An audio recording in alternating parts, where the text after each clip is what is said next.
So, today we're diving into something pretty wild when you think about it. America's Imperial Playbook. It's this fascinating story of how the US really stepped onto the world stage. We tend to think of the U.S. becoming a superpower as, a 20th century thing, but the seeds were planted way earlier.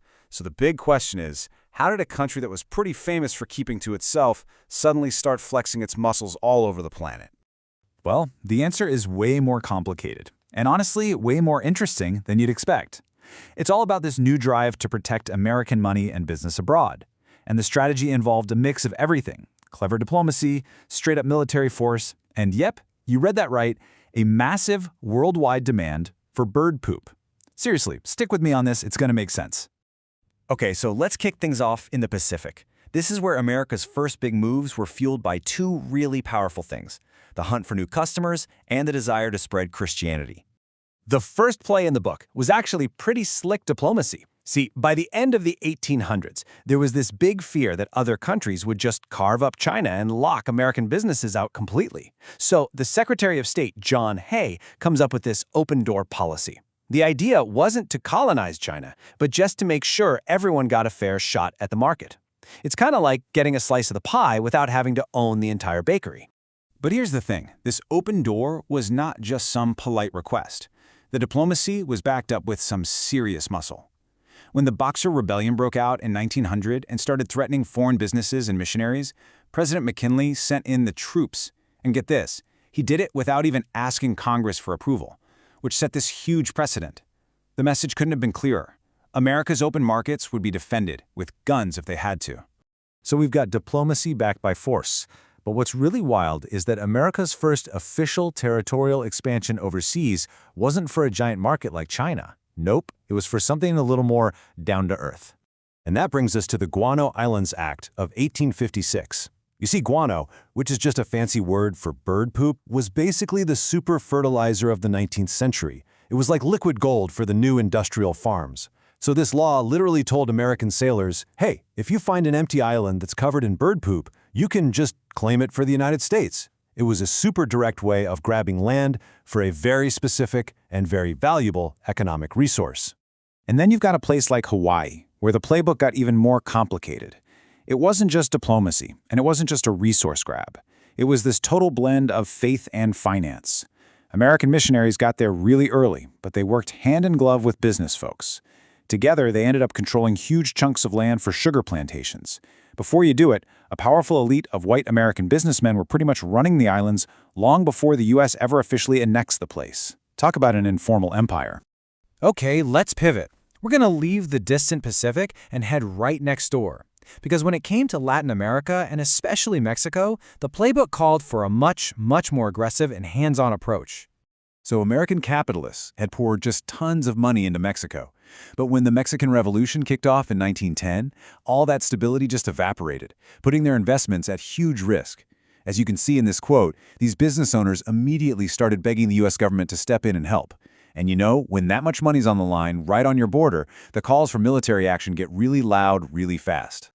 And the U.S. government was definitely listening. I mean, just look at how quickly things escalated. First, President Wilson just refuses to recognize the new Mexican government. Then, using a pretty minor incident with some U.S. sailors as an excuse, he orders a full-blown invasion of the port city of Veracruz. A couple years later, after Pancho Villa's raid into New Mexico, the U.S. sends an entire army expedition deep into Mexico just to hunt one guy down. This wasn't subtle diplomacy anymore. This was just raw, direct military power. And just so you get a sense of the scale we're talking about here, this wasn't a small team. General Pershing's expedition had more than 10,000 U.S. soldiers marching through northern Mexico. This was a major military operation. It just goes to show how seriously the U.S. was willing to act to protect its money and its borders. Now, this is where the story gets really interesting and nuanced. We've seen diplomacy, we've seen resource grabs, and we've seen military invasion. But what happens when America looks at a part of the world where it doesn't really have a lot of money tied up? Let's jump over to the Middle East, because there they ran a completely different play.